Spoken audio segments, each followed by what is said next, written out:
इस इमेज को देखें। ये तस्वीर हमारे पड़ोसी देश पाकिस्तान की है।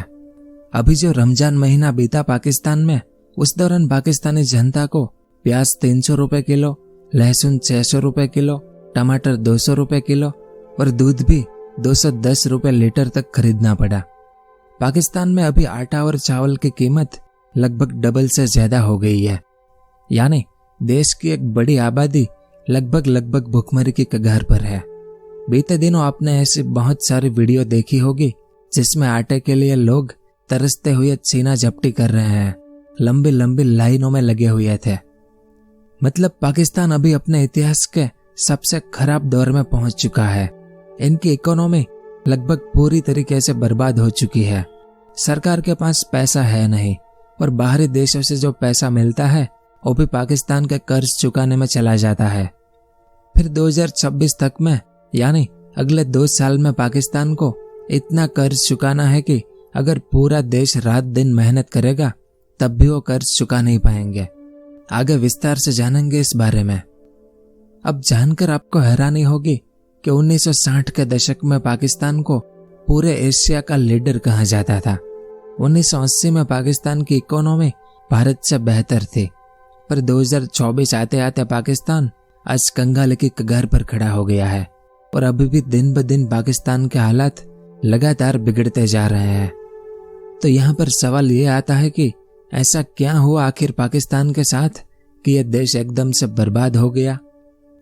तो ऐसे ही ओरिजिनल इमेजेस और मैप के जरिए मैं आपको पाकिस्तान का जो इकोनॉमिक क्राइसिस है उसका पूरा इतिहास समझाने की कोशिश करूंगा कि पाकिस्तान आज बर्बाद कैसे हो गया, इसके अलग अलग कारण क्या है, पाकिस्तान की बर्बादी के लिए कौन जिम्मेदार है, इसमें पाकिस्तानी सरकार और पाकिस्तानी सेना का क्या रोल है, आज पाकिस्तान पर किन किन देशों का कर्ज है, 2026 तक पाकिस्तान को कितना कर्ज चुकाना है, IMF और विश्व बैंक पाकिस्तान को लोन क्यों नहीं देते हैं, फिर पाकिस्तान की बर्बादी हमारे भारत के लिए कैसे सिरदर्द बनेगी, अभी मौजूदा समय में पाकिस्तान की क्या स्थिति है और क्या आने वाले समय में पाकिस्तान इस मुसीबत से बाहर निकल पाएगा कि नहीं, वो सब और इसके अलावा और भी बहुत कुछ जानने को मिलेगा आपको इतिहास के बारे में।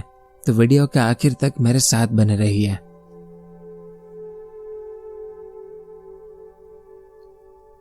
तो सबसे पहले इस मैप को देखें। जब साल 1947 में हमारा भारतीय उपमहाद्वीप अंग्रेजी हुकूमत से आजाद हुआ था, तब अंग्रेजों ने भारत का बंटवारा करके ये पाकिस्तान नाम का एक अलग देश बना दिया। इसमें वेस्ट पाकिस्तान है और ये ईस्ट पाकिस्तान है, जैसे आज हम बांग्लादेश के नाम से जानते हैं। खैर, तो आजादी के बाद भारत और पाकिस्तान दोनों की आर्थिक हालत काफी खराब थी। दोनों देश भयंकर गरीबी से जूझ रहे थे, लेकिन समय के साथ दोनों देशों ने काफी अच्छी तरक्की की। दोनों देशों ने अपने अपने देश में जो गरीबी थी उसमें से बहुत बड़ी आबादी को बाहर निकाला। लेकिन 1980 के बाद पाकिस्तान में कुछ ऐसा होना शुरू हुआ कि इससे पाकिस्तान की इकोनॉमी दिन ब दिन कमजोर होती चली गई और हालात कुछ आज ऐसे हैं कि पाकिस्तान इस समय एक गंभीर आर्थिक संकट से जूझ रहा है। पाकिस्तान में लाखों लोगों ने अपने काम धंधे खो दिए हैं। इस कारण देश में बेरोजगारी लगातार बढ़ती जा रही है। रोजमर्रा की चीजों के दाम आसमान छू रहे हैं। सरकार के पास सिर्फ 14 बिलियन फॉरेन रिजर्व ही बचा है और IMF ने जो $3 बिलियन का रिलीफ पैकेज दिया था पाकिस्तान को, उसकी आखिरी किस्त भी मई 2024 में आ चुकी है। यानी पाकिस्तानी सरकार को अब देश चलाना है तो उन्हें बड़ी तादाद में पैसों का इंतजाम करना पड़ेगा। इसी कारण तो अभी पाकिस्तानी सरकार अपनी एक लौती एयरलाइन PIA को बेचने वाली है और इसी तरह से पाकिस्तानी सरकार देश की सरकारी कंपनियों को प्राइवेटाइज कर देगी, क्योंकि देश चलाने के लिए पैसा नहीं है। तो आखिर पाकिस्तान के साथ ऐसा क्या हुआ जिसके चलते यह देश आज एक भयंकर आर्थिक संकट में डूब गया? तो इसके लिए हमें पाकिस्तान का इतिहास जानना पड़ेगा। तो भारत का बंटवारा हुआ तो भारत के पास जो सेना थी उसमें से सेना का 1/3 हिस्सा पाकिस्तान को दिया गया था। दूसरी ओर बंटवारे के दौरान करोड़ों लोग पाकिस्तान में चले गए थे, तो इन नए लोगों को सेटल करने के लिए पाकिस्तान को बहुत सारे पैसे की जरूरत थी। इस कारण शुरुआत में जो पैसा मिला था पाकिस्तान को, उसमें से बहुत सारा पैसा इन नए लोगों को सेटल करने में चला गया। जिससे पाकिस्तान की इकोनॉमी एकदम से कमजोर हो गई थी। पर पाकिस्तानी सेना काफी मजबूत थी, क्योंकि बंटवारे के समय पर पाकिस्तान को 1/3 सेना दी गई थी। दूसरी ओर पाकिस्तान के पास जो सबसे बड़ा नेता था, मोहम्मद अली जिन्ना, उसकी भी 1948 में मौत हो गई। और यह वही समय था जिसके बाद से पाकिस्तान को आज दिन तक कोई बड़ा नेता नहीं मिला, क्योंकि जिन्ना की मौत के बाद पाकिस्तान का पूरा कंट्रोल अब पाकिस्तानी सेना के पास आ गया। यानी शुरुआत से ही पाकिस्तान पर उनकी सेना का प्रभाव आ गया था, और इसी कारण से पाकिस्तान कभी एक मजबूत देश नहीं बन पाया, क्योंकि पाकिस्तानी सेना के कारण आज दिन तक पाकिस्तान में ऐसा कोई प्रधानमंत्री नहीं हुआ जिसने अपने 5 साल का कार्यकाल समाप्त किया हो। अब तक कई पाकिस्तानी प्रधानमंत्री की हत्या हो चुकी है, जिस बारे में आज दिन तक पता नहीं चला कि इनकी हत्याएं कौन करवा रहा है। कईयों को जेल भिजवा दिया गया, कईयों की पार्टियों को बैन कर दिया है। पाकिस्तान में कई बार संविधान बदला गया, कई बार मिलिट्री कू हुई है, यानी सेना ने शासन अपने हाथ में ले लिया। ऐसा बहुत कुछ पाकिस्तान में एक आम बात है। तो एक एक करके इस सारा घटनाक्रम हम विस्तार से समझने की कोशिश करते हैं। तो साल 1956 में काफी लंबी बहस के बाद आखिर पाकिस्तान का पहला संविधान बना, क्योंकि वेस्ट पाकिस्तान में उर्दू बोली जाती थी और ईस्ट पाकिस्तान में बंगाली बोली जाती थी, और देश की सत्ता में इस्लाम का क्या रोल होगा, ऐसे बहुत सारे विवादों के कारण पाकिस्तान को अपना पहला संविधान बनाने में 9 साल लग गया। तो 1956 में पाकिस्तान का संविधान बनने के बाद 1958 तक में, यानी सिर्फ 3 साल में पाकिस्तान में 3 प्रधानमंत्री बदले गए, और साल 1959 में पाकिस्तान के जो मिलिट्री जनरल थे मोहम्मद अयूब खान, इन्होंने मिलिट्री कू करके पाकिस्तान की सत्ता हथिया ली, जिसके बाद पाकिस्तान में सभी पार्टियां और राजनेताओं को बेदखल कर दिया, और अयूब खान ने पाकिस्तान पर एक तरफा शासन करना शुरू किया। शुरुआत में इन्होंने अच्छे से काम किया, पाकिस्तान को एकदम सही दिशा में आगे बढ़ा रहे थे। इसी कारण तो 1960 के दशक में पाकिस्तान को एशिया का लीडर कहा जाता था। लेकिन अयूब खान ने साल 1965 में भारत से युद्ध किया, जिसमें पाकिस्तान हार गया और पाकिस्तान के आर्थिक हालात खराब होने लगे। इस कारण ईस्ट और वेस्ट दोनों पाकिस्तान के लोगों ने अपने देश में लोकतंत्र के लिए आवाज उठाना शुरू किया कि सेना देश को ले डूबेगी, इसलिए सेना को सत्ता से हटाओ और देश में फिर से लोकतंत्र की स्थापना करो। अब शुरुआत में तो अयूब खान ने इस पर कोई ध्यान नहीं दिया, लेकिन 1970 आते आते ये विरोध प्रदर्शन इतने ज्यादा बढ़ गया कि अयूब खान को मजबूरन पाकिस्तान में इलेक्शन करवाने पड़े। तो ईस्ट और वेस्ट दोनों पाकिस्तान में इलेक्शन हुए 1970 में, जिसमें वेस्ट पाकिस्तान में बहुत सारी पार्टियों ने इलेक्शन लड़े और सबको थोड़ी थोड़ी सीटें मिली। दूसरी ओर ईस्ट पाकिस्तान में मुजीबुर रहमान 162 में से 160 सीट जीत गए। यानी हुआ कुछ ऐसा कि ये ईस्ट पाकिस्तान के लीडर मुजीबुर रहमान ये इलेक्शन जीत गए थे। अब ये जो वेस्ट पाकिस्तान है वो इस ईस्ट पाकिस्तान को बिल्कुल भी नहीं मानता था। वेस्ट पाकिस्तान के लोग ईस्ट पाकिस्तान के लोगों को सेकंड क्लास या काफिर मानते थे। ऊपर से यहाँ के लोग उर्दू की बजाय बंगाली बोलते थे। ऐसे में इनके यहाँ से मुजीबुर रहमान इलेक्शन जीत गया और कायदे से ये दोनों पाकिस्तान के प्रधानमंत्री बनने वाले थे। लेकिन ऐसा कुछ होता इससे पहले ही पाकिस्तानी सेना ने मुजीबुर रहमान को जेल में डाल दिया, और जैसे ही इन्हें जेल में डाला गया तो ईस्ट पाकिस्तान के लोगों ने प्रदर्शन करने शुरू किया, जो धीरे धीरे युद्ध में तब्दील हो गया। इस युद्ध में हमारा भारत भी शामिल हुआ, जिसे 1971 का भारत पाकिस्तान युद्ध कहते हैं, जिसमें वेस्ट पाकिस्तानी सेना ने ईस्ट पाकिस्तान की महिलाओं के साथ जो बर्बरता की थी उसे शब्दों में बयां करना मुमकिन नहीं है। लेकिन आखिर 1971 में यह युद्ध वेस्ट पाकिस्तान हार गया, और ये जो ईस्ट पाकिस्तान था वो एक अलग देश बन गया बांग्लादेश के नाम से, जिसके बाद ये जो वेस्ट पाकिस्तान है वो अब सिर्फ पाकिस्तान नाम से जाना जाने लगा। खैर, तो इसके बाद 1973 में अयूब खान पाकिस्तान में दूसरा संविधान लेकर आया, क्योंकि पाकिस्तान में अब अयूब खान की ज्यादा वैल्यू नहीं थी। वो दोनों युद्ध हार गए थे और देश के आर्थिक हालात भी अब पहले जैसे नहीं थे। इस कारण अयूब खान दूसरा संविधान लेकर आए और लोकतंत्र के जरिए वो अपना एक पपेट पाकिस्तान की गद्दी पर बिठाना चाहते थे। और इन्होंने अपना पपेट बिठा भी दिया 1973 में, लेकिन इनकी नई सरकार भी कुछ काम नहीं कर पाई। पाकिस्तान का आर्थिक संकट वैसा का वैसा ही रहा। फिर 1977 में इलेक्शन हुआ, जिसमें जुल्फिकर अली भुट्टो पाकिस्तान के नए प्रधानमंत्री बने, लेकिन पाकिस्तानी सेना की मदद से। इस कारण इसके बाद सेना के कहने पर जुल्फिकर अली भुट्टो ने पाकिस्तान में मार्शल लॉ लगा दिया और पाकिस्तान की दूसरी पार्टियों के सभी लीडरों को जेल में डाल दिया। यानी अब पाकिस्तान में सरकार और सेना का विरोध करने वाला कोई नहीं था। ऐसे में पाकिस्तानी सेना के जनरल जियाउल हक ने फिर से मिलिट्री कू किया 1977 में ही, जिसके साथ ही पाकिस्तान दोबारा से सेना के कंट्रोल में आ गया।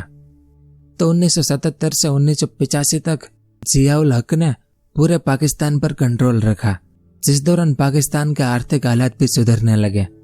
पाकिस्तान जो पिछले कई सालों से आर्थिक संकट में था, वो पाकिस्तान अब जियाउल हक के सत्ता में आने के बाद से उस आर्थिक संकट से बाहर निकल गया। अब इसका मतलब यह नहीं था कि जियाउल हक ने पाकिस्तान में कुछ अच्छे काम करके देश को संकट से बाहर निकाला था। नहीं, ऐसा बिल्कुल भी नहीं था। असल में 1980 में पाकिस्तान के पड़ोसी देश अफगानिस्तान में एक युद्ध शुरू हुआ, जिसे सोवियत अफगान युद्ध कहते हैं, जिसमें एक तरफ सोवियत यानी यूएसएसआर था, जो अफगानिस्तान पर कंट्रोल करके वहां पर कम्युनिज्म थोपना चाहता था। लेकिन कुछ अफगान कबीले जो थे, उन्हें मंजूर नहीं था कि यूएसएसआर आकर उनके देश पर राज करे। दूसरी ओर यह समय था कोल्ड वॉर का, जिसमें उस समय की दुनिया की दो सबसे बड़ी सुपर पावर आमने सामने थी, जिसमें एक तरफ अमेरिका था और दूसरी तरफ यूएसएसआर था। और ये दोनों अपनी अपनी विचारधारा दुनिया पर थोपने की कोशिश में लगे थे। तो जब यूएसएसआर अफगानिस्तान पर कंट्रोल करने आया और यूएसएसआर ने अपने एक पपेट को जब अफगानिस्तान की गद्दी पर बिठा दिया, तो अमेरिका ने आकर अफगानिस्तान के लोगों को भड़काया कि ये यूएसएसआर आपके देश अफगानिस्तान को बर्बाद कर देगा। यूएसएसआर आपके देश पर कम्युनिज्म थोपकर आपके सारे हक छीन लेगा और आपको इस्लाम धर्म से दूर कर देगा। तो इस तरह से अमेरिका ने अफगान लोगों को भड़काया कि आप यूएसएसआर से लड़ो, वरना आपका देश अफगानिस्तान बर्बाद हो जाएगा। और अफगानिस्तान के बारे में आप जानते ही है कि वो एक गरीब देश है। देश के ज्यादातर लोग आज भी गांव कस्बों में रहते हैं। लगभग देश के ज्यादातर लोग पढ़े लिखे नहीं है। ऐसे में कई अफगान कबीले आगे आए और इन्होंने तय किया कि वो अब यूएसएसआर से युद्ध करके यूएसएसआर को अफगानिस्तान से भगा देगा। तो 1980 में यह अफगान सोवियत युद्ध शुरू हुआ। इसमें अफगानिस्तान की तरफ से जो लड़ रहे थे, उन्हें मुजाहिदीन नाम दिया गया, जिन्हें अब अमेरिकी सरकार का पूरा सपोर्ट था। लेकिन ये जो अफगान लड़ाके थे मुजाहिदीन, उन्हें युद्ध लड़ना आता नहीं था। उन्हें एक प्रॉपर मिलिट्री ट्रेनिंग की जरूरत थी। तो अमेरिका ने देखा कि बगल में पाकिस्तान पर उनकी सेना का कंट्रोल है, जियाउल हक का। तो अमेरिका ने कहा जियाउल हक को कि देखो, अभी आपका देश पाकिस्तान एक आर्थिक संकट में है। ऐसे में अगर आप अफगान मुजाहिदीनों को मिलिट्री ट्रेनिंग देने में हमारी मदद करोगे, तो हम भी आपकी मदद करेंगे आपको आर्थिक संकट से बाहर निकालने के लिए। तो इस तरह से पाकिस्तान और अमेरिका की डील हुई, जिसके बाद यानी 1980 के बाद अफगान मुजाहिदीनों की मिलिट्री ट्रेनिंग शुरू हुई पाकिस्तान में, जिसके लिए अमेरिका ने पाकिस्तान को खूब पैसे दिया। और जैसे जैसे यह सोवियत अफगान युद्ध चलता गया, वैसे वैसे पाकिस्तान को खूब पैसे मिले अमेरिका से, जिस दौरान पाकिस्तान अफगान मुजाहिदीनों को ट्रेनिंग देकर वापस अफगानिस्तान भेजता था, जो वहां पर यूएसएसआर की सेना से लड़ते थे। और ये युद्ध लगभग अगले 10 सालों तक चला, जिस दौरान पाकिस्तान को अरबों रुपए मिले अमेरिका से। तो इसी कारण से जियाउल हक के समय में पाकिस्तान आर्थिक संकट से बाहर निकल गया था। लेकिन अमेरिका से इतने सारे पैसे आते देखकर पाकिस्तानी सेना काफी भ्रष्ट हो गई। इस कारण इन पैसों का पाकिस्तानी आम जनता को कोई लाभ नहीं हुआ। उनकी स्थिति जैसी थी वैसी की वैसे ही रही, क्योंकि अमेरिका से जो भी पैसा आता था वो बस सेना तक ही पहुंच पाता था। भ्रष्टाचार के कारण यह पैसा नीचे तक कभी पहुंचा ही नहीं। इस कारण पाकिस्तानी जनता अपनी सेना से नाराज होने लगी। और ऊपर से उस समय दुनिया के बहुत सारे देश ये कहने लगे थे कि पाकिस्तान में लोकतंत्र मर गया है और उनकी सेना जो है वो तानाशाह की तरह पाकिस्तान पर राज करती है।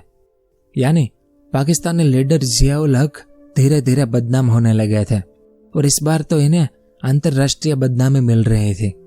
इस कारण 1985 में इन्होंने संविधान को बदलकर फिर से इलेक्शन करवाया, लेकिन इसमें भी सेना के पपेट को पाकिस्तान का प्रधानमंत्री बना दिया। अब 1985 यानी सोवियत अफगान युद्ध जारी था। इस कारण पाकिस्तान को अमेरिका से पैसा मिलता रहा, जिससे पाकिस्तान की आर्थिक स्थिति अच्छी बनी रही। पाकिस्तानी सरकार बिना कुछ किए देश को अच्छे से चला रही थी। पर इसके बाद साल 1990 में इलेक्शन हुई है। इसमें भी पाकिस्तानी सेना का पपेट बिठा दिया गया पाकिस्तान की गद्दी पर। अब 1990 तक सब कुछ ठीक चल रहा था पाकिस्तान में, लेकिन 1990 में सोवियत अफगान युद्ध जो चल रहा था वो युद्ध 1990 में खत्म हो गया, जिसमें सोवियत हार गया और अफगानिस्तान पर तालिबान ने कंट्रोल कर लिया। अब तालिबान यानी अमेरिका ने जिन मुजाहिदीनों को पाकिस्तान में मिलिट्री ट्रेनिंग देकर तैयार किया था, उन्हीं में से एक ग्रुप बना था तालिबान, जिन्होंने 1990 के बाद अफगानिस्तान की सत्ता पर कंट्रोल कर लिया। और इसी के साथ अमेरिकी सरकार का जो मकसद था सोवियत को अफगानिस्तान से बाहर निकालना, उसमें अब अमेरिका सफल हो गया था। इस कारण 1990 के बाद से अमेरिका जो पैसा पाकिस्तान को दे रहा था अब तक, उसमें अमेरिका ने भारी कटौती करना शुरू कर दिया। जैसे 1989 में जब युद्ध चल रहा था, तब अमेरिका को पाकिस्तान की जरूरत थी। इस कारण 1989 में अमेरिका ने $452 मिलियन दिए थे पाकिस्तान को, लेकिन युद्ध के खत्म होने के बाद से यह रकम घटती चली गई और 1998 में अमेरिका ने पाकिस्तान को सिर्फ $5 मिलियन ही दिए थे। इस कारण 1990 के बाद से पाकिस्तान की आर्थिक स्थिति खराब होना शुरू हो चुकी थी। लेकिन तभी साल 2001 में अलकायदा संगठन ने अमेरिका पर सबसे बड़ा हमला किया, 9/11। अमेरिका में न्यूयॉर्क के वर्ल्ड ट्रेड सेंटर में अलकायदा के आतंकियों ने जो हमला किया, उसमें अमेरिका के 3000 जितने लोग मारे गए। इस कारण इस हमले के बाद अमेरिका ने तय किया कि वो पूरे अलकायदा संगठन को खत्म कर देगा। अब ये जो अलकायदा संगठन था, वो अफगानिस्तान और पाकिस्तान की जो बॉर्डर है, यहाँ पर अलकायदा ने डेरा जमाया हुआ था। यहीं से अलकायदा दुनिया भर में हमलों की प्लानिंग बनाता था। ऐसे में अमेरिका को फिर से पाकिस्तान की जरूरत पड़ी, ताकि पाकिस्तान की मदद से अमेरिका अलकायदा का सफाया कर सके। इस कारण अमेरिका ने साल 2001 के बाद से फिर से पाकिस्तान को पैसे देने शुरू किए। दूसरी ओर 1999 में पाकिस्तानी सेना के जनरल परवेज मुशर्रफ ने मिलिट्री कू करके पाकिस्तान पर कंट्रोल कर लिया था और इसी साल इन्होंने भारत से युद्ध भी किया था, कारगिल युद्ध, जिसमें पाकिस्तान को बहुत बुरी हार मिली थी, जिससे देश के आर्थिक हालात पहले से ज्यादा खराब हो गए थे। ऐसे में 2001 में जब अमेरिका वापस आया अलकायदा को खत्म करने, तो इससे पाकिस्तान पर फिर से पैसों की बारिश हुई। पाकिस्तान की जान में जान आ गई, वो भी बिना कुछ किए। खैर, तो 2001 में अमेरिका आया अफगानिस्तान में, क्योंकि अलकायदा का लीडर ओसामा बिन लादेन तब अफगानिस्तान में था। इस कारण अमेरिका ने आकर तालिबान को कहा कि लादेन को हमारे हवाले कर दो, तो तालिबान ने कहा कि हम ऐसा नहीं करेंगे, क्योंकि लादेन हमारे मेहमान हैं। इस कारण अमेरिका ने पहले तालिबान से लड़ाई शुरू की और तालिबान को अफगानिस्तान की सत्ता से हटा दिया, जिसके बाद तालिबान के लड़ाके पहाड़ों में छुप गया और वहीं से वे अमेरिका से लड़ने लगे गुरिल्ला तकनीक से। जिसके बाद अमेरिका और तालिबान का यह युद्ध चला अगले 2 दशकों तक, जिसमें अमेरिका का टारगेट ये था कि तालिबान का लीडर मुल्ला ओमर और अलकायदा का लीडर ओसामा बिन लादेन को खत्म करना, जिसमें पाकिस्तान अमेरिका की मदद कर रहा था, क्योंकि बदले में पाकिस्तान को अरबों रुपए मिल रहे थे अमेरिका से। इसी कारण तो 2001 के बाद से पाकिस्तान की आर्थिक हालत फिर से सुधरने लगी थी और जैसे जैसे युद्ध चलता गया, वैसे वैसे पाकिस्तान को मिलने वाला पैसा भी बढ़ता गया। जैसे सिर्फ 2009 में पाकिस्तान को $1.5 बिलियन मिले थे अमेरिका से। यानी 2010 से पहले पाकिस्तान की आर्थिक स्थिति काफी अच्छी थी, लेकिन आखिर 2011 में अमेरिका ने ओसामा बिन लादेन का पता लगा लिया। और ओसामा बिन लादेन कहां पर था, तो ये छुपा था पाकिस्तान में। मतलब अमेरिका का सबसे बड़ा दुश्मन ओसामा बिन लादेन, जिसके लिए अमेरिका पाकिस्तान को इतने पैसे दे रहा था, वो लादेन आखिर मिला भी तो पाकिस्तान से। इस कारण अमेरिका को बहुत बड़ा झटका लगा। और ये बात यहीं पर खत्म नहीं होती। अमेरिका का दूसरा जो सबसे बड़ा दुश्मन था, तालिबान का लीडर मुल्ला ओमर, वो भी 2013 में पाकिस्तान के एक हॉस्पिटल में मिला, जहां पर उनकी मौत हो गई थी। ऐसे में अमेरिका के लिए यह दूसरा झटका था। इस कारण इसके बाद जब डोनाल्ड ट्रंप अमेरिका के प्रेसिडेंट बने, तब इन्होंने पाकिस्तान को दिए जाने वाले पैसों पर पूरी रोक लगा दी और इसी के साथ पाकिस्तान के आर्थिक हालात फिर से खराब होने शुरू हो गए। दूसरी ओर पाकिस्तान के अपने कुछ आंतरिक विवाद है। जैसे ये जो बलूचिस्तान है, वो पाकिस्तानी सरकार से लड़ रहा है, क्योंकि बलूचिस्तान को एक अलग आजाद देश बनना है। यहाँ पर ये जो सिंध प्रदेश है, वो भी अपनी आजादी के लिए लड़ रहा है।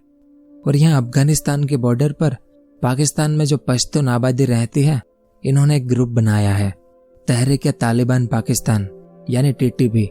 तो ये लोग भी पाकिस्तानी सरकार से लड़ रहे हैं। फिर पाकिस्तान हमारे कश्मीर में जो करवा रहा है, उस बारे में आप अच्छे से जानते हैं। यानी ऐसा बहुत कुछ है जिससे दिन ब दिन पाकिस्तान की इमेज खराब होती चली गई। इस कारण दुनिया की कोई भी बड़ी कंपनी पाकिस्तान में निवेश करने को राजी नहीं है।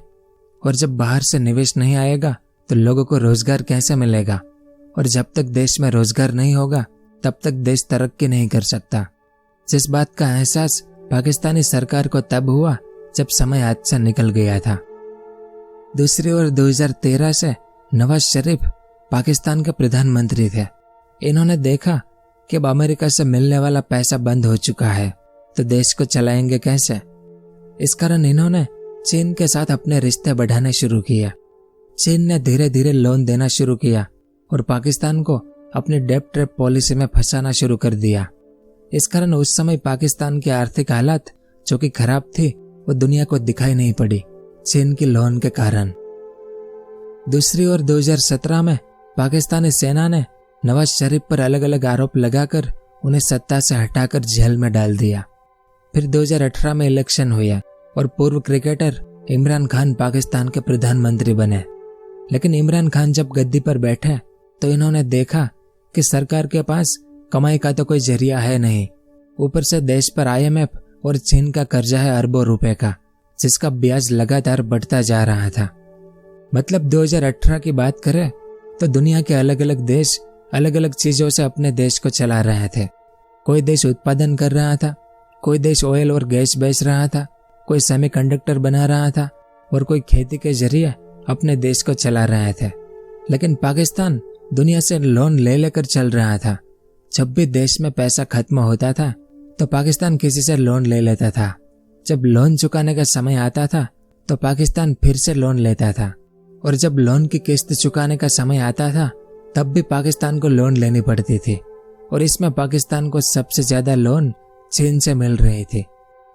अब चीन अगर किसी को लोन देता है तो इसमें सामने वाला का कभी भला हुआ हो, ऐसा तो कभी हुआ नहीं है। क्योंकि चीन की जो डेट ट्रैप पॉलिसी है, जिसके तहत चीन पहले किसी देश को लोन देता है, फिर उस देश में विकास और रोजगार के बहाने से बड़े बड़े प्रोजेक्ट शुरू करवाता है, जिन प्रोजेक्ट में काम करने वाले ज्यादातर लोग भी चीन के ही मजदूर होते हैं। और चीन यह कहकर लोन देता है कि अगर आपने हमारी लोन नहीं चुकाई तो आपका यह प्रोजेक्ट हमारा हो जाएगा। और ऐसा चीन ने किया भी है कई देशों के साथ, जैसे श्रीलंका और कंबोडिया। ऐसे कई देश हैं जो चीन के इस जाल में फंस चुके हैं। तो इसमें एक न एक दिन पाकिस्तान का भी नंबर आने वाला था, क्योंकि साल 2014 में पाकिस्तान और चीन ने एक बहुत ही बड़े प्रोजेक्ट पर काम शुरू किया था, जिसे चाइना पाकिस्तान इकोनॉमिक कॉरिडोर यानी CPEC के नाम से जाना जाता है, जो पाकिस्तान के ग्वादर बंदरगाह से होते हुए पाकिस्तान के सभी बड़े शहरों को जोड़ती है और आगे कश्मीर से होते हुए चीन के काशगर तक जाती है, जिसमें रोड और रेल के जरिए चीन सीधे ही अरब सागर तक पहुंच जाएगा, ताकि अरब देशों के साथ व्यापार करने में चीन को पूरा भारत घूम के ना जाना पड़े। इसके अलावा चीन पाकिस्तान में ग्वादर पोर्ट भी बनवा रहा है, जिसके लिए चीन बड़ी तादाद में पाकिस्तान को लोन भी दे रहा था। और इस प्रोजेक्ट में भी काम करने वाले लोग चीन से ही आए हुए थे। फिर भी पाकिस्तान ये सब करवा रहा था, क्योंकि IMF और वर्ल्ड बैंक से लोन लेने में पाकिस्तान को काफी कठिनाई हो रही थी, और चीन बड़ी आसानी से लोन दे रहा था, क्योंकि चीन पाकिस्तान को अपनी डेट ट्रैप में फंसाना चाहता था। इस कारण तो पाकिस्तान के प्रधानमंत्री इमरान खान ने शुरू में अपने लोगों को यह समझाने की कोशिश की थी कि चीन हमें फंसा रहा है, और इमरान खान ने चीन का काम भी रुकवा दिया था। इस कारण पाकिस्तान में जो पैसा चीन से आ रहा था वो बंद हो गया। ऐसे में पाकिस्तान, जो ना कुछ उत्पादन कर रहा था, ना तेल और गैस थे इनके पास, और ना ही देश में आय का कोई जरिया था, इस कारण सरकार के पास पैसा खत्म हो गया। ऐसे में जब अलग अलग देशों और IMF के लोन चुकाने का समय आया, तो उस लोन को चुकाने के लिए भी पाकिस्तान को लोन लेनी पड़ी। तो इस तरह से लोन के बदले लोन लेना और ऊपर से उन लोन के इंटरेस्ट लगातार बढ़ते जाने के कारण 2019 तक में पाकिस्तान की हालत काफी खराब हो गई। और 2020 में आई कोरोना महामारी, जिसने पूरी दुनिया के साथ साथ पाकिस्तान की भी रही सही कसर पूरी कर दी। पाकिस्तान में जो छोटे मोटे उद्योग चल रहे थे वो लॉकडाउन में टिक नहीं पाए, जिससे यह देश लगभग कंगाली के कगार पर आ गया। फिर 2021 के बाद जब महामारी खत्म हुई तो पूरी दुनिया धीरे धीरे इससे बाहर आ रही थी, लेकिन पाकिस्तान में कोई खास सुधार नहीं हो पाया। इस कारण 2022 में पाकिस्तान में इन्फ्लेशन 24% हो गया, और मई 2023 तक में इन्फ्लेशन 30% से भी ज्यादा हो गया था। इस कारण 2023 में पाकिस्तान का फॉरेन रिजर्व इतना कम हो गया कि वो सिर्फ अगले 6 हफ्तों तक ही इंपोर्ट कर सकते थे। उसके बाद पाकिस्तान के पास इंपोर्ट करने के भी पैसे खत्म होने वाले थे। असल में उस समय पाकिस्तान के पास सिर्फ 9 बिलियन फॉरेन रिजर्व ही बचा था, और वो भी आगे चलकर मात्र 5.5 बिलियन ही रह गया था। ऐसे में 2022 में पाकिस्तान में बहुत भयंकर फ्लड आया, जिसमें पाकिस्तान का सिंध प्रांत बहुत बुरी तरह से बर्बाद हुआ। इसके अलावा बलूचिस्तान और पंजाब प्रांत में भी काफी बड़ा नुकसान हुआ। इस फ्लड में पाकिस्तान के 1800 जितने लोगों ने अपनी जान गंवा दी, और लगभग 3 करोड़ से ज्यादा लोगों को अपने घर बार छोड़कर पलायन करना पड़ा। इसके अलावा इस फ्लड के दौरान पाकिस्तान को $30 बिलियन का नुकसान हुआ, जिससे पाकिस्तान की कमर एकदम से टूट गई थी। दूसरी ओर पाकिस्तान को उम्मीद थी कि जब चीन के लोन से हमारा ग्वादर बंदरगाह और CPEC परियोजना शुरू हो जाएगी तो इससे पाकिस्तान को काफी कमाई होगी, लेकिन अभी तक इन परियोजनाओं का काम पूरा नहीं हुआ है, और इसके लिए पाकिस्तान ने अब तक चीन से टोटल $64 बिलियन का लोन ले रखा है, जिसका ब्याज लगातार बढ़ता जा रहा है। इस कारण आखिर पाकिस्तान ने IMF से फिर से मदद मांगी कि हमारे देश को बचा लो। अब IMF ने 2019 में पाकिस्तान को $6 बिलियन देकर सुधारने की कोशिश की थी, लेकिन पाकिस्तान में कोई सुधार हुआ नहीं था। इस कारण इस बार IMF ने मना कर दिया कि अब आपको और लोन नहीं मिलेगी। इसी कारण तो 2023 तक में पाकिस्तान की इकोनॉमी लगभग खत्म हो गई थी। और अभी 2024 की बात करें तो वर्ल्ड इकोनॉमिक आउटलुक के अनुसार पाकिस्तान में बेरोजगारी दर 8% है, महंगाई दर 34.7% है। पाकिस्तान अपनी कुल एनर्जी में से 40% से ज्यादा एनर्जी दूसरे देशों से इंपोर्ट करता है। अब तक पाकिस्तान ने चीन से $69 बिलियन की लोन ले रखी है। IMF ने पाकिस्तान को अब तक 23 बार पैसे दिए हैं, और फॉरेन रिजर्व की बात करें तो दुनिया में पाकिस्तान 81वें नंबर पर आता है, क्योंकि पाकिस्तान के पास सिर्फ 8 बिलियन का ही फॉरेन रिजर्व बचा है। फिर पाकिस्तान का डेट टू GDP रेशियो 70% से ऊपर है, जो दुनिया की किसी भी बड़ी इकोनॉमी का सबसे खराब रेशियो है। ऐसे में साल 2026 तक में पाकिस्तान को $77 बिलियन का भारी कर्ज चुकाना है, और अगर पाकिस्तान ये कर्ज नहीं चुका पाया तो हालात इससे भी ज्यादा खराब हो जाएंगे। फिर पाकिस्तान का पॉलिटिकल इतिहास देखें तो हमने जाना कि सेना की मर्जी के बगैर पाकिस्तान में कोई सरकार नहीं बना सकता। अभी तक जितने भी पाकिस्तानी प्रधानमंत्री बने उनमें से कोई भी अपना टर्म पूरा नहीं कर पाया, क्योंकि या तो उसे जेल में डाल दिया जाता है या फिर सेना उन पर आरोप लगाकर उन्हें सत्ता से हटा देती है। यानी पाकिस्तान में सेना की मर्जी के बगैर कुछ भी काम नहीं होता, और जब प्रधानमंत्री लगातार बदलते रहते हैं तो देश किसी एक डायरेक्शन में आगे नहीं बढ़ पाता, क्योंकि सरकारें बदलने से आर्थिक नीतियां भी बदल जाती है। यानी राजनीतिक उथल पुथल के कारण देश में कोई निवेश नहीं आता और निवेश न आने के कारण देश में लोगों को ढंग के रोजगार नहीं मिल पाते। फिर अभी तक जितनी भी सरकारें आई उनमें से ज्यादातर सरकारों ने आतंकवाद और युद्ध पर ही ध्यान दिया। इन्होंने एजुकेशन पर कोई खास ध्यान नहीं दिया। और जब तक देश में पढ़े लिखे लोग कम होंगे तो देश में उत्पादन काफी कम होगा, और जब उत्पादन कम होगा तो एक्सपोर्ट भी कम ही कर पाएंगे, और एक्सपोर्ट कम होगा तो फॉरेन रिजर्व भी कम होगा, जैसा अभी पाकिस्तान में दिख रहा है। फिर जैसे हमने जाना कि सोवियत अफगान युद्ध के बाद से पाकिस्तान बाहरी पैसों पर निर्भर होने लगा। जैसे अमेरिका, IMF, विश्व बैंक, चीन और सऊदी अरेबिया से कभी लोन मिल जाती थी तो कभी बेल आउट पैकेज मिल जाता था, और हर साल पाकिस्तान जितना एक्सपोर्ट करता था उससे कहीं ज्यादा इंपोर्ट कर रहा था। यानी हर साल पाकिस्तान का ट्रेड डेफिसिट बढ़ता चला गया। मतलब अभी तक पाकिस्तानी सरकार के पास कोई विजन नहीं था कि देश को किस तरफ आगे बढ़ाना है। बस दुनिया से कर्जा मांग मांग कर अपने देश को चलाने की कोशिश में ही आज के दिन पाकिस्तान बिल्कुल कंगाल हो गया है। तो पाकिस्तान की बर्बादी के वैसे तो छोटे मोटे कई कारण हैं, पर सबसे बड़ा कारण जो है वो है पाकिस्तान की सेना। क्योंकि पाकिस्तान की सेना अपने डिफेंस में जरूरत से ज्यादा खर्च करती है। जैसे पिछले साल पाकिस्तान का जो टोटल बजट है उसमें से 15% बजट तो सिर्फ सेना के पीछे खर्च किया गया। फिर पाकिस्तान में जो बड़े बड़े बिजनेस है उन पर भी सेना का कंट्रोल है। जैसे कपड़ा उद्योग, चिकन और मीट के उद्योग, इंश्योरेंस पॉलिसी के उद्योग, तेल और साबुन के उद्योगों के साथ साथ रियल एस्टेट पर भी पाकिस्तानी सेना का कंट्रोल है। इसी कारण तो आज पाकिस्तानी सेना के जो बड़े बड़े अफसर हैं उनके पास अरबों रुपए की प्रॉपर्टी है। दूसरी ओर पाकिस्तान में जो बिजनेस पाकिस्तानी सेना के अंडर आते हैं उन्हें टैक्स में छूट मिलती है। इस कारण पाकिस्तान में जो प्राइवेट बिजनेस करने वाले लोग हैं जिन्हें भारी टैक्स चुकाना पड़ता है, वे पाकिस्तानी सेना के बिजनेस के सामने टिक नहीं पाते हैं। ऐसे में कोई भी बिजनेस में कंपटीशन होती नहीं है, और जब तक कंपटीशन नहीं होगी तब तक चीजें भी सस्ती नहीं मिलेगी।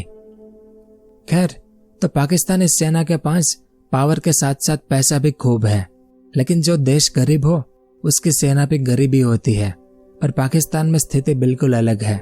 इसका एक उदाहरण है कमर जावेद बाजवा। ये 2016 में पाकिस्तानी सेना के जनरल बने थे। तब इनकी धर्म पत्नी की वेल्थ 0 रुपए थी, लेकिन जब 2022 में बाजवा साहब रिटायर हुए तब इनकी धर्म पत्नी की वेल्थ 220 करोड़ रुपए और पूरे बाजवा परिवार की वेल्थ 1270 करोड़ रुपए हो गई थी।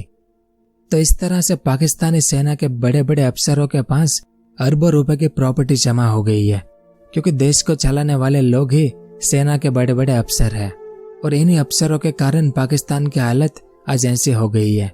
इसी कारण तो दुनिया के बड़े बड़े अर्थशास्त्री ये कहते रहते हैं कि पाकिस्तान को अगर विकास करना है तो पाकिस्तान पर से सेना का कंट्रोल खत्म करना होगा, तभी पाकिस्तान विकास कर पाएगा। पर हालत कुछ ऐसे है कि पाकिस्तान में जो कोई भी प्रधानमंत्री बनता है वो सेना का प्यादा होता है। ऐसे में सेना जो कहेगी वही प्रधानमंत्री को करना पड़ता है।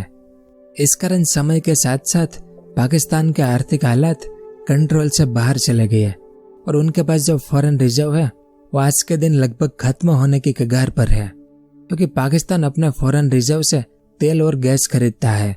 ऐसे में रूस यूक्रेन युद्ध के बाद दुनिया भर में तेल और गैस के दाम काफी बढ़ गया है, जिससे पाकिस्तान की रही सही कसर भी अब टूट चुकी है। और अभी जुलाई 2024 में आपने पाकिस्तान के गैस क्राइसिस की ऐसी तस्वीरें भी देखी होगी जिसमें लोग ऐसे बलून में गैस की सप्लाई करते हुए दिखाए गए हैं। तो इन सब से बाहर निकलने के लिए पाकिस्तान को फिर से एक बहुत बड़े लोन की जरूरत है। पिछले साल IMF की टीम पाकिस्तान आई थी और लगभग 10 दिन तक वे पाकिस्तान में रुके, लेकिन आखिर में IMF ने मना कर दिया कि हम पाकिस्तान को अब और लोन नहीं देंगे, क्योंकि हम जैसा कहते हैं पाकिस्तान वैसा करता नहीं है। अब यहाँ पर पाकिस्तान की भी कुछ अपनी मजबूरियां हैं। अभी पाकिस्तान में महंगाई दर बहुत ज्यादा है, इस कारण पाकिस्तानी सरकार अपने लोगों को गैस और बिजली पर सब्सिडी दे रहा है। दूसरी ओर IMF कह रहा है कि आप गैस और बिजली पर और ज्यादा टैक्स लगाओ, तभी आपकी तिजोरी में पैसा आएगा। ऐसे में अगर पाकिस्तानी सरकार IMF का कहना मानेगी तो देश में महंगाई दर और ज्यादा हो जाएगा। दूसरी ओर IMF ने पाकिस्तानी सरकार से सेना के अफसरों की टैक्स रिपोर्ट मांगी थी कि आखिर एक गरीब देश में सेना इतनी अमीर कैसे है। तो पाकिस्तानी सरकार ये टैक्स रिपोर्ट भी नहीं दे सकती थी, वरना उनका भांडा फूट सकता था। इस कारण से पाकिस्तान ने IMF की शर्तें मानने से मना कर दिया और पाकिस्तान ने दूसरे देशों से लोन मांगने शुरू कर दी है। फिर पाकिस्तान के कई नेता ये चाहते हैं कि भारत के साथ अपने रिश्ते सुधार लिए जाए ताकि व्यापार बढ़ाया जा सके, लेकिन अगर ऐसा होगा तो पाकिस्तानी सेना का बजट काफी कम हो जाएगा, जिससे सेना के बड़े बड़े अफसरों को करप्शन करने का मौका नहीं मिलेगा। मतलब पाकिस्तान की इस हालत के लिए उनकी सेना ही जिम्मेदार है, जो हर ओर से पाकिस्तानी आम जनता को लूट रही है। ऐसे में पाकिस्तानी जनता के पास एक ही रास्ता बचा है कि अपने देश पर से सेना का कंट्रोल हटाया जाए और एक दूरदर्शी नेता को पाकिस्तान का प्रधानमंत्री बनाया जाए, तभी पाकिस्तान के आर्थिक हालात सुधर सकते हैं। दूसरी ओर अगर पाकिस्तान के आर्थिक हालात नहीं सुधरे तो इसका हमारे भारत पर बहुत गहरा असर होगा, क्योंकि ऐसे हालात में भारत और पाकिस्तान के बीच पहले तो क्रॉस बॉर्डर टेंशन बढ़ेगी, फिर रिफ्यूजी क्राइसिस भी हो सकता है, क्योंकि जब लोगों के पास पेट भरने के लिए कुछ होगा नहीं तो वो सबसे पहले अपने पड़ोसी का दरवाजा खटखटाएगा। फिर ऐसा भी हो सकता है कि ऐसी स्थिति में पाकिस्तान में कोई बड़ा सा आतंकवादी संगठन भी अस्तित्व में आ जाए, जो सोमालिया और यमन की तरह अरब सागर के जहाजों को लूटना शुरू कर दे, जिससे भारत की इंटरनल सिक्योरिटी खतरे में आ सकती है। इस कारण तो भारत भी चाहता है कि पाकिस्तान में लोकतंत्र आए और देश विकास करे, क्योंकि अगर पाकिस्तान में ऐसा नहीं हुआ तो भारत को अपनी बॉर्डर बहुत ज्यादा सिक्योर करनी पड़ेगी। खैर, तो मौजूदा समय में पाकिस्तान को अगर इस स्थिति से बाहर निकलना है तो पाकिस्तानी आम जनता को जागना पड़ेगा और अपने देश में सही में एक लोकतंत्र लाना पड़ेगा। दुनिया में अपने एक जियोपॉलिटिकल स्टेटस बनाना पड़ेगा, तभी दुनिया के साथ व्यापार बढ़ेगा। और जब किसी देश का व्यापार बढ़ता है तो वो देश अपने आप ही आर्थिक तरक्की करने लगता है। तो यह सब कुछ था इस वीडियो में। आपको ये वीडियो कैसा लगा नीचे कमेंट करके जरूर बताएं, और अगर वीडियो पसंद आया हो तो इसे लाइक और शेयर जरूर करें। पूरा वीडियो देखने के लिए आपका बहुत बहुत धन्यवाद।